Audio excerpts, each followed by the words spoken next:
welcome to Canadian Justice. I'm Christine Van Gyn. By now, most of us have heard of Dr. Jordan Peterson, a best-selling author and professor emeritus of psychology at the University of Toronto.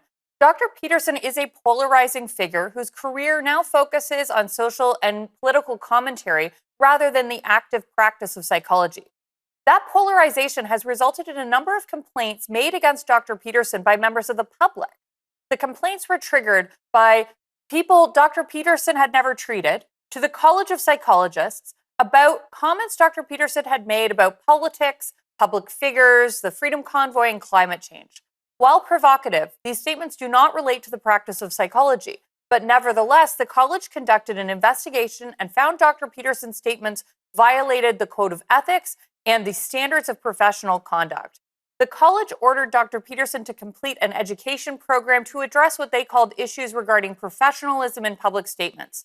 Dr. Peterson challenged that order, and the organization I work for, the Canadian Constitution Foundation, has been granted status as an intervener in that case to make arguments about the importance of freedom of expression.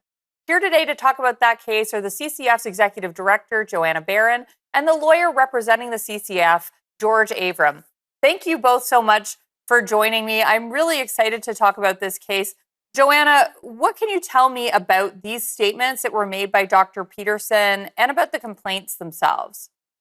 So as you summarized pretty well, they consist of tweets, which are mostly commentary on various admittedly hot-button social and political issues. A few are directly tweeting at public figures like Jerry Butts, the former advisor to the Prime Minister, other politicians, even commentary about a plus-size swimsuit illustrated model. And as for the complaints themselves, they were made by members of the public who Dr. Peterson does not know.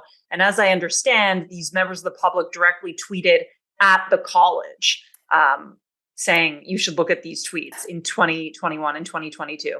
So, George, some people have said, this is a professional regulator. This is not the government itself that's ordering Dr. Peterson to do this re-education.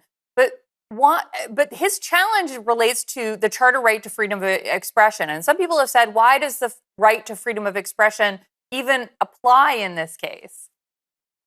Yeah, that's a good point, Christine. I mean, I would start with the basic proposition that, of course, government action is what we usually see in terms of the charter challenges, right? Either legislation or direct government action. That said, Supreme Court of Canada in 3 cases, Dore, Loyola, and Trinity Western, have been clear that a regulator or an administrative tribunal applying issues that relate to the charter must take those charter values into account. So the decision of the regulator has to be reasonable.